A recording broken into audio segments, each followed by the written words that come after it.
So we are officially recorded now, and I am very excited. We are back in Italy today.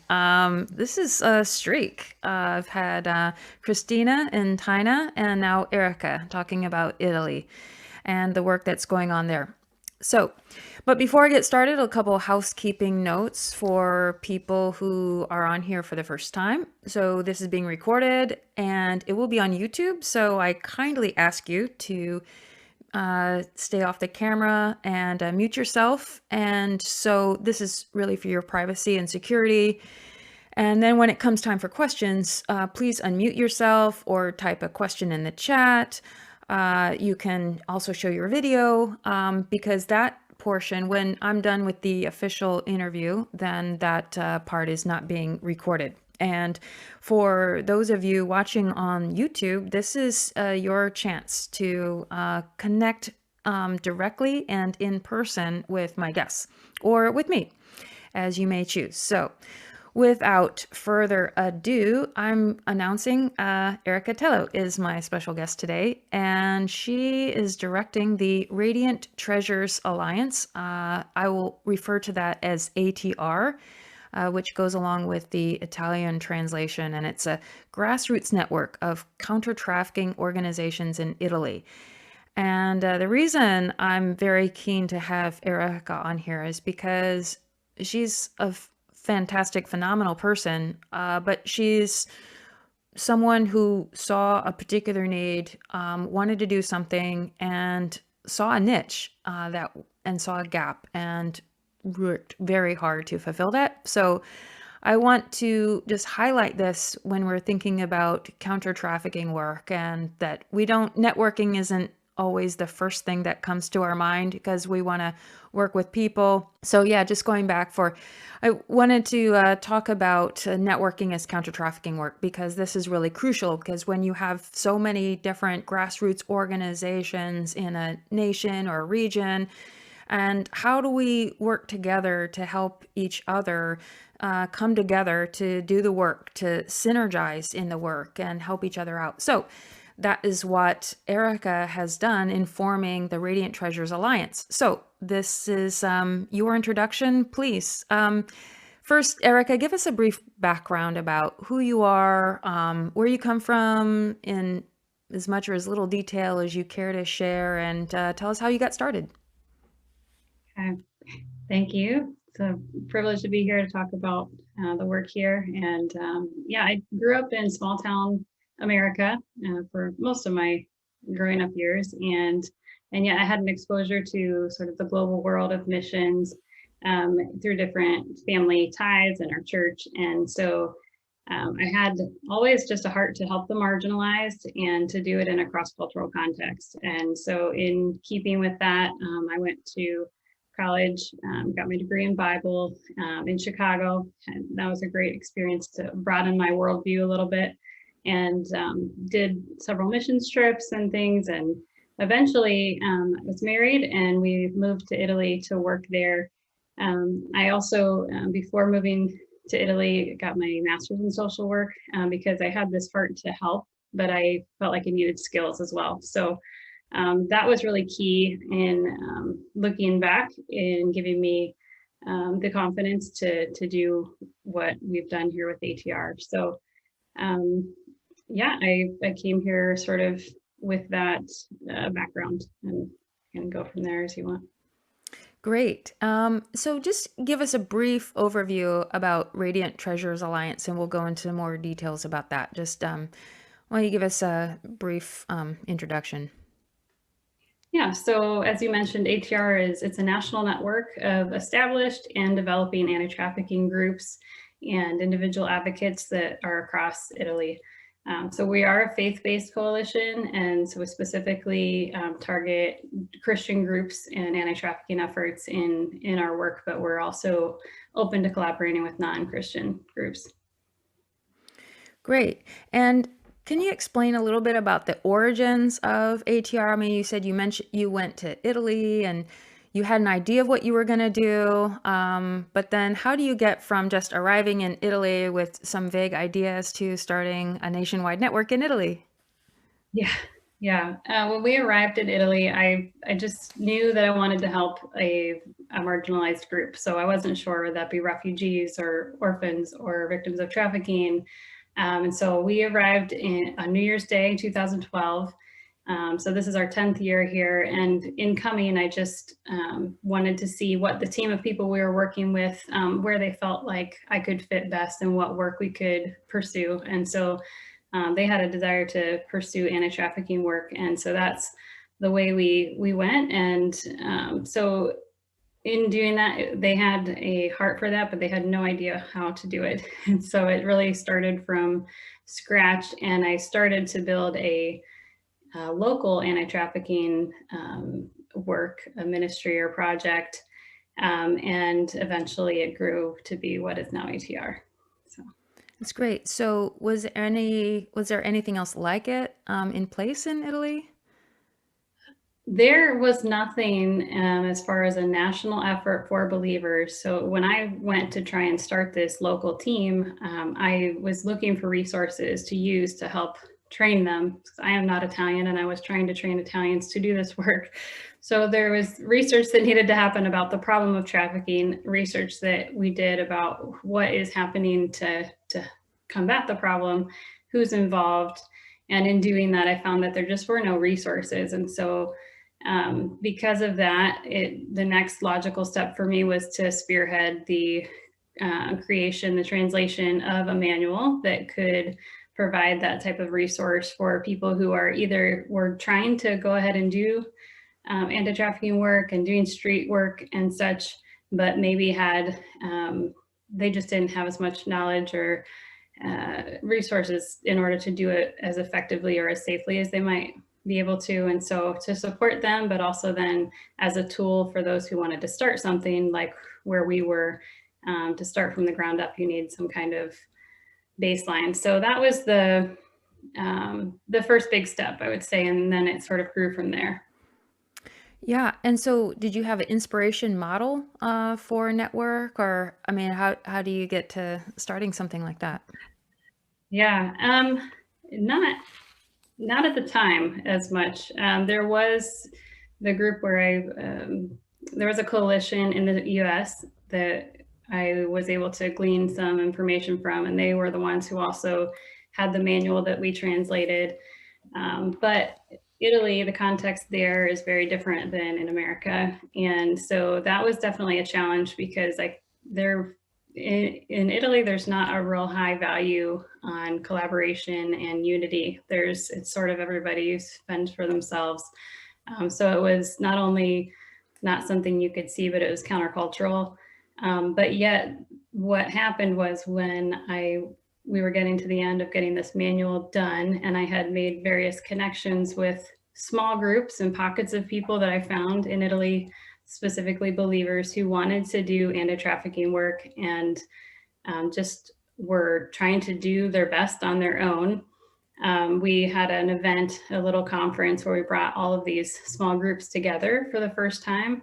And it was there during that weekend that we all saw the need for this togetherness, and the synergy that everyone experienced there was probably the most powerful takeaway. They enjoyed the material, they took the manual with them, but the most important thing was feeling like we're not alone anymore. All of these groups, came from different cities, hours away from each other, all across the country, and had known about each other, but not really had a strong connection and support group. And so they kind of became a support group for each other, and they wanted that to continue. So as the one who spearheaded that effort, everyone sort of looked at me to continue this connection and to formalize that somehow. So it was out of that event and shared experience that we recognized the need for a network and a bigger way for us to stay connected. That's a truly organic origin story because it's not like you started to form the network. The network formed out of this gathering together and doing Yeah. this very countercultural thing. So it's organic and collaborative, and that I think really, I mean, it seems like that really helped fuel the development. And of course, they needed someone to just take charge and do it. And so grateful that you did that. But it sounds like when you say it's countercultural, it sounds like maybe in the other non-faith-based or secular world or government world that it's also not very connected or networked as far as the counter-trafficking work. Is that kind of fair without Yeah, going too far in the weeds there? But right. Yeah. Yeah. From what we've found, that's, yeah, very true. Each group sort of does their own thing. And I mean, the Catholic groups are connected, of course, they're well connected. But in collaborating with others doesn't happen very easily. So yeah, it was good to have an evangelical effort where we could all come together and try and expand our efforts as the church in Italy. yeah, cool. So if it started rather loosely in that 2014 meeting, is that right? Yeah. And so sort of forming together about 2015, maybe? Is that right? Yeah. Okay, so Yeah. yeah, sorry, go ahead. I was just going to mention that. So after that event, we just gathered. I asked some key leaders to help me develop this, and so over the course of the year, we met and prayed and strategized and all these things, and then we officially launched. Yeah, in 2015. Wow, congratulations. That's fantastic. So, how many organizations are in the network now?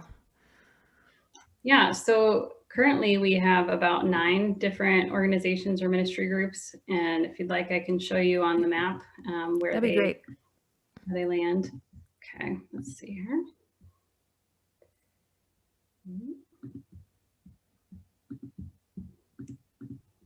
There we go. Can you see that all right? Yep.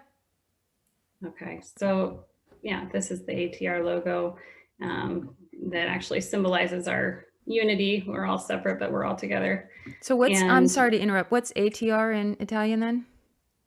Alleanza Tesori Raggianti, which yeah is Italian for Radiant Treasures Alliance, and it's based on a scripture that I felt like God gave me in the early days. So yeah. That's excellent. So you can see at this point we cover most of the map. There are also some organizations that we don't have shown on the map to protect their privacy and the work that they do. But it's neat to see how God has grown things and how we're able to have an impact across the country. And so currently we have, this is a few months old, but we've got about 23 different towns and cities where there's active work going on that is being done by ATR members or people, different ones who are part of the network, representing 26 churches. There's about 90 or more individuals who are part of these teams. And so they are the ones that are going on the streets, that are interacting with the women, the victims of trafficking.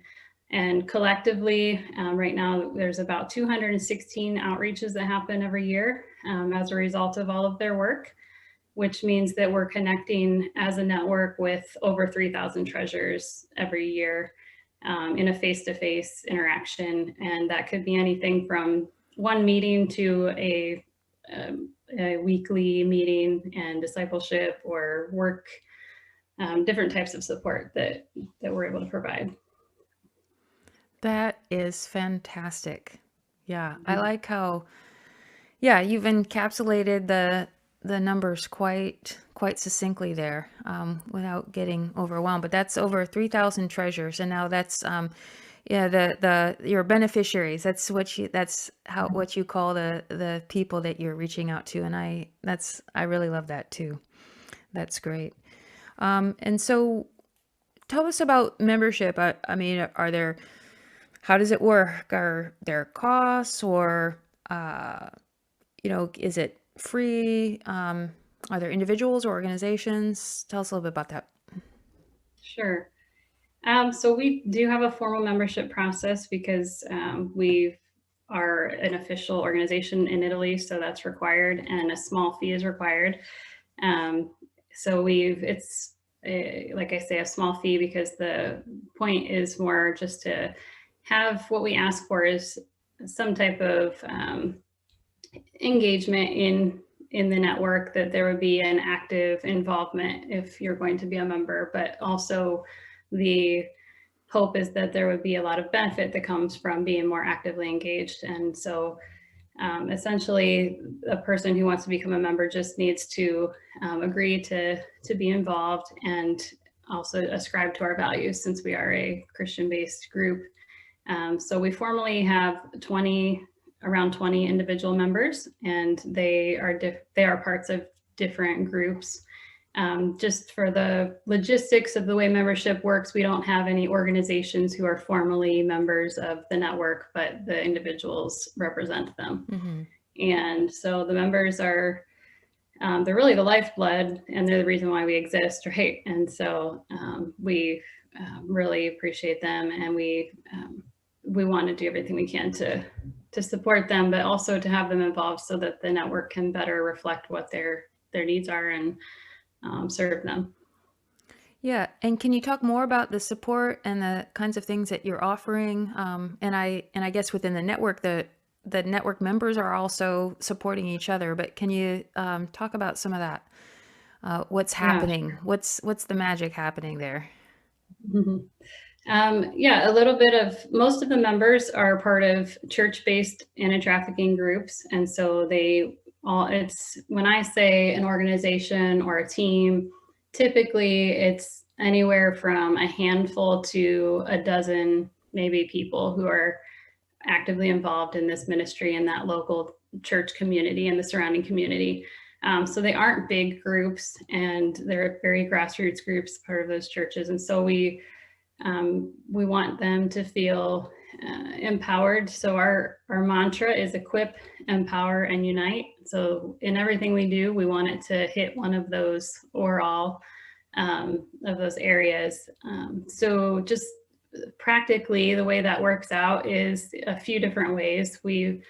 Our main focuses are doing awareness campaigns in different ways. So whether raising awareness in churches, our primary goal, especially in the beginning, was to help the churches in Italy become more aware of the problem, and to make a shift from not just awareness, but wanting to engage and be a change agent, right? So that's one piece. Also, right now, we're working on some different materials so that we can do campaigning in local schools and try to change the culture in that way through the youth.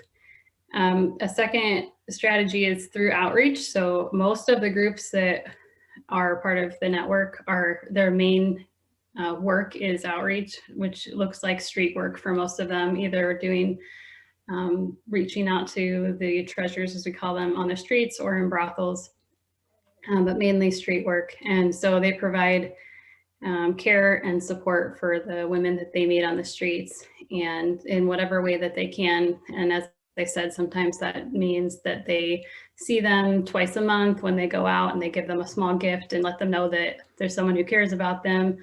And then sometimes that develops into more, and they'll want help with various things that they need support with. And sometimes it could mean also having them come off the streets. But we'll talk about later how that is a challenge. So that's the second. The third thing is just providing connection. Like I said, it's so important that you can feel really alone in this work. So providing opportunities for these different workers to stay connected, so that they can be encouraged in what they're doing. So we do that through different events and ongoing communication efforts. And then lastly, prayer, and not last, but it's an important piece that we're intentionally praying to push back the darkness. So yeah, those are the main ways that we try to do that. Yeah, I like that. So it's you want to support the member so that they're able to support the treasures, and Right. Yep. really lifting them up and helping them keep as strong as possible, and giving that mutual support. And yeah, that's fantastic. So tell us a little bit about the biggest challenges in setting up this network. Yeah. Um, Pioneering work is hard in and of its, and so this is a very, very much a pioneering work, because networking isn't something that is done everywhere, but it's really, as I mentioned before, was a newer thing here in Italy. And so you can look at other models, but you can't exactly, you can't take everything from them. You have to adapt them and figure out what will work and what won't. So there's no manual or for these things. You're kind of building the airplane in the air, as they say. So that's challenging. Another piece is that you're just working with volunteers, because most of these, I would say 99%, well, yeah, at least 90% of the people who are part of our network are volunteering their time to do this on the side, if you will, their anti-trafficking work, and they're already giving so much to their local efforts that there's not much to give to a national effort. So that can be challenging, not having the personnel to really push things forward for the greater network. And then funding would be the last one I'd mention. Is it's just not as attractive for donors to give towards a networking effort as it is to give maybe to street outreach and those things that are more directly impacting the treasures. It definitely supports all of that work, but it's not quite as easy to see, I suppose.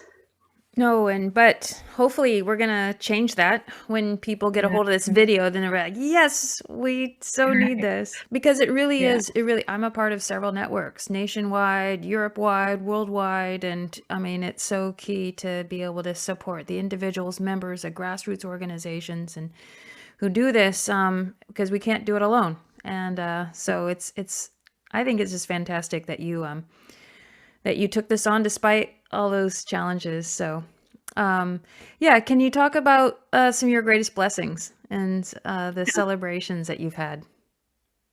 Yeah, I think like you said, just seeing people get re-energized for the work that they're doing is huge. It's very fulfilling when, because I had to choose between doing direct service myself or directing the network, and so I'm in a more of a behind the scenes role, which sometimes can, it doesn't feel the same, but to see them be encouraged in their work and to be able to keep going on, find strength in the connections and the resources we provide, and to see, like in the image I showed you, the collective impact that we're able to have because we're together and we're not just on our own is really a huge blessing. And yeah, just being able to be a small part of all of those efforts is really a privilege. Great. So, what are your goals for the next 5 years? Yeah.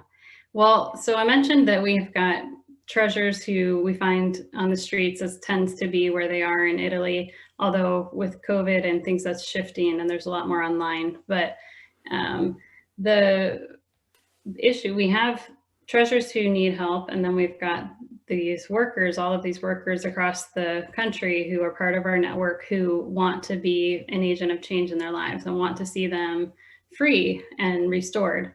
But we don't have a great third leg there for the stool. It's like we have a two-legged stool and we're missing this other essential piece, which is a place to take them so that they can be off the streets and find support in order to rebuild their lives. So our big project right now, our initiative is to build a safe house, build not just in a physical sense, but everything that's involved to be able to open a place where we can provide refuge and also recovery programming to survivors of trafficking. And so we're on our way. We looks like we'll probably be able to open this year, at least for a couple treasures, and then expand from there. So that's our one of our big goals. And while it's not a it is a project of ATR, because we see that in order for ATR workers to be able to have the impact that they want long term, it's a huge gap. And so we're trying to fill that so we can better provide that resource so that the anti-trafficking workers can then invite the treasures that they work with to take advantage of it. Sure, because it doesn't have to be just the treasures in that area where the safe house is. It's often important to get them away from the Yeah. place where they have been. And this is a network-wide opportunity for them to have something more to offer. Yeah, and we've found that because the efforts are so small in all the different areas, not one ministry cannot provide everything Yeah. that one treasurer needs in order to have the wraparound care that she deserves. And also government services are very difficult to tap into. And so we need a central location where we can have all of that. And we can then invite different ministries, different groups from throughout the network across the country to then send treasures there where we can have it all there in one place. So that's the idea. And then we've got other projects as well, like the school one that I mentioned. And we're launching a curriculum for street outreach to help train other groups, to continue to do outreach and different things. But those are some Well, of our main goals. that's fantastic. Continue to multiply and train up and upskill. That's fantastic work. So, what can you say to people who see a need for a network, or maybe they're considering a network? Why should they, and what can you offer them? Any advice for the upstart networking types? Yeah. I would say definitely it's a worthy cause because we are stronger together. But unless there's someone who's intentionally working to bring people together and providing strategic ways for them to keep those connections, to be available and to make those connections meaningful, like we all get caught up in our own stuff. And whether as wonderful as it all is, we're going to lose sight of the collective impact we can have in that bigger picture without somebody to kind of keep steering that direction. So I think it's a really key piece in the greater effort for us all to have that impact we want to have long term and that we want to see, right? So yeah, I would encourage you, and I would just say to find people who have done something like that before to just help encourage you along the way. So be happy to be one of those people for anyone that's looking to do that. Excellent. Excellent. So anything else? I'm about to wrap up. Anything else that I've forgotten to ask? Anything you want to add that I haven't asked about? Um, yeah, I would just encourage you. I think also if you're wanting to start a network, I would encourage you first to just find out what is already being done around you in the area that you're looking to start it. Reach out to those wherever you find work being done, reach out to them with a posture to learn from them, figure out what it is that they've already learned and what needs that they might have. Be identifying leaders as you go, like as you see what's going on, try to identify key people. And then if as you grow, if you want to then take the next steps, you provide opportunities then for connection between those people and invite people to collaborate. So I think that would be a general idea of how to get started. And there are different groups that already exist, whether there's a great group in Europe that has been a model for us as ATR as we've grown, EFN, the European Freedom Network, and then there's other ones, the Global Freedom Network, and different ones that are doing great work that we can tap into. That's fantastic. So get that, folks. Posture to learn, identify leaders, and look for opportunities to collaborate. So that's fantastic. So, yeah, that about wraps it up. And if any of you, we're going to now move on to our question and answer, and which will not be recorded. But if any of you watching this on YouTube want to reach out to me or to Erica, please leave a comment in the show notes or send me an email through the connections that I'll put in the comments below. And that's great. Thank you for joining us. And thank you so much, Erica, for your time. And we'll move on to the special question and answer now.